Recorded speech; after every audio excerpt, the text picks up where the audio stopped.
Selamat pagi Sobat Bisnis Coach Shop, we got you bro.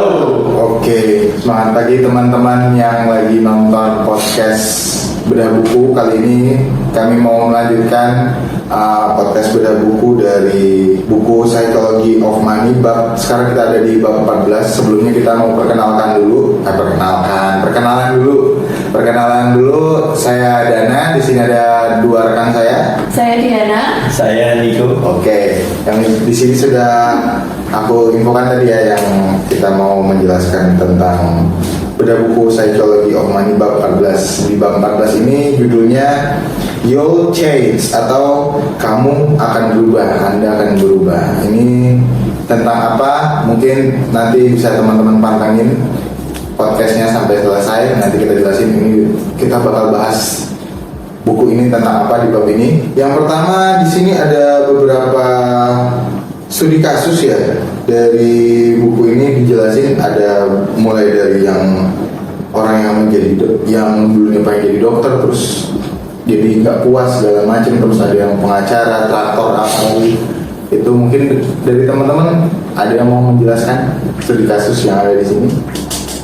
Ladies first. Oke, di sini yang buku yang saya baca itu di bab 14 ada sebuah contoh dari seorang pemuda. Dia itu dicap sebagai, nggak dicap sih, maksudnya dinilai sama temannya itu seorang pria pekerja keras, karena dia itu memiliki misi hidup dan impiannya itu sebagai seorang remaja ingin menjadi seorang dokter. Itu dari kecil tuh pengennya jadi dokter. Tetapi ada orang yang masuk akal pada saat itu yang akan mempertimbangkannya sebagai kemungkinan. Nah, tinggal cerita aja di sini, dia tuh mengatakan kalau dia itu merasa kecewa dengan profesinya sebagai dokter karena membuat dia itu menjadi stres, terus jamnya mungkin berantakan, kayak mid time atau buat keluarganya itu kurang. Jadi dia tuh merasa sangat lelah. Cita-cita yang diinginkan dia di 15 tahun yang lalu. Nah, dapat disimpulkan dari itu kita nggak tahu ya yang akan terjadi ke depannya tuh gimana. Mungkin kita nilai saat ini itu baik, oh dokter tuh baik ya, mungkin gajinya besar, dikenal banyak orang, terus pintar, tapi kan setelah dipraktekkan, contohnya tadi banyak stres, terus lelah, mungkin karena banyak pasien gitu sih. dokter ya? Iya. Dokter yang menyesal menjadi dokter. Iya. Mas Niko.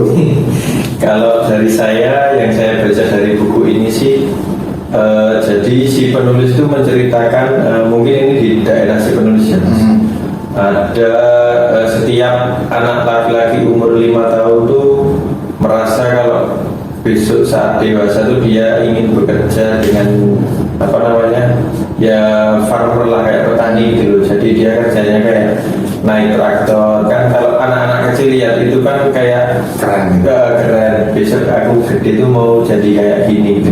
Beranjaknya usia semakin gede kan mungkin dia banyak mendapati beberapa kejadian yang mungkin bisa mengubah mindsetnya gitu. Jadi dia tuh kayak berubah pikiran gitu mas. Yang pertamanya dia pengen jadi traktor. Jadi traktor. petani. Jadi yang awalnya pengen jadi petani yang mengendarai traktor, terus pas dewasa tuh dia mikir kayak ternyata pekerjaan ini tuh bukan satu-satunya dan kurang bergengsi gitu masa sekarang gitu. Ya walaupun petani itu sebenarnya penting juga, tapi mungkin bagi anak-anak yang di sana tuh kebanyakan berpikiran seperti itu gitu. Jadi kayak dia tuh punya keinginan semu gitu loh mas, yang belum tentu saat gede itu dia benar-benar mau mencapai itu gitu. Di sini ngasih tahu kalau sebagian besar dari lulusan perguruan tinggi yang memiliki pekerjaan itu kebanyakan mereka nggak sesuai sama jurusan.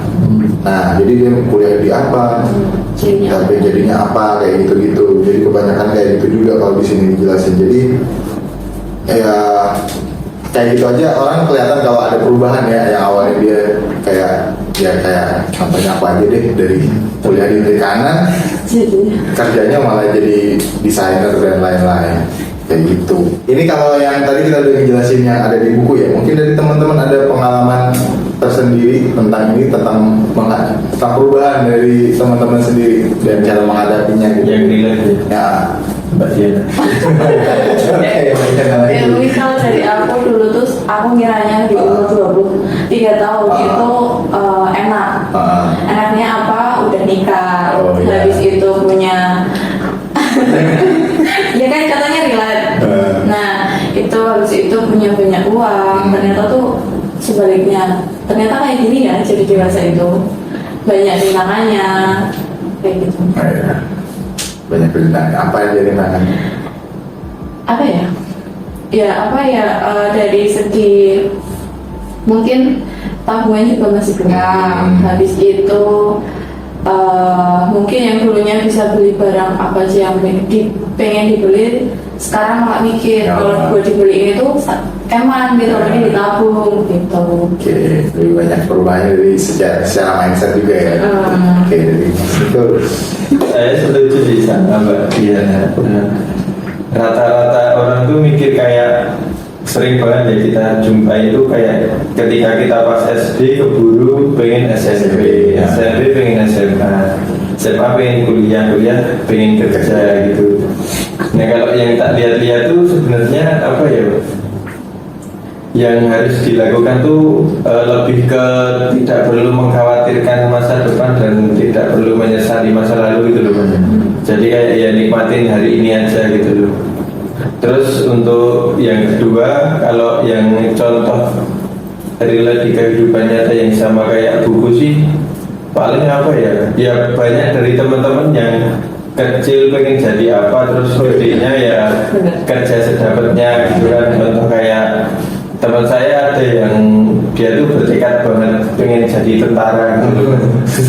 Tapi sekarang kan ya mungkin belum rezekinya dan mungkin pekerjaan yang sekarang pun gajinya lebih gede daripada saat jadi tentara gitu. Nah contohnya kayak gitu dia. Kalau dari saya ya banyak perubahan sih sebenarnya.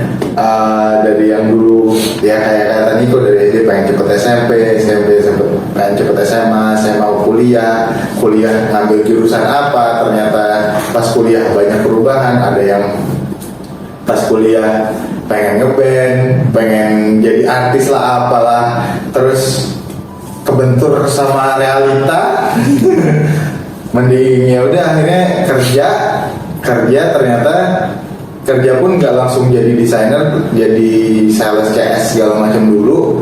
Ternyata masih ada pengen jadi desainer akhirnya ya udah sampai sekarang berproses. Hilang tuh mimpi jadi anak band. Karena ya mesti realistis juga, ada anak, ada istri segala macam juga kan. Kalau misal kayak gitu ada yang mesti dikorbanin juga deh. Ditambah lagi kan ya umur kan susah juga. Mungkin besok anaknya sih. Ya nggak sih jadi kelawati kayaknya. Oke, kalau itu tadi dari pengalaman kita masing-masing ya. Iya. Mungkin dari ini kan kita bisa ngambil pelajaran ya. Dari pelajaran yang ini mungkin dari teman-teman ada yang mau dilakuin ke depannya.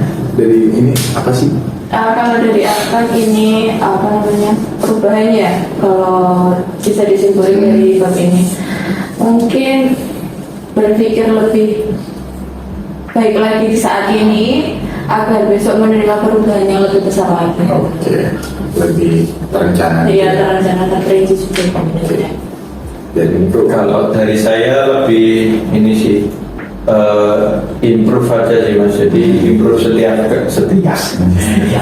improve setiap keadaan, terus lebih beradaptasi dengan apapun yang akan terjadi gitu. Jadi kita tuh siap nggak siap harus siap nggak siap harus punya siasat untuk mensiasati apa yang terjadi. ada plan A, plan B. Ya, dari saya itu. Oke, sama aja sih berarti.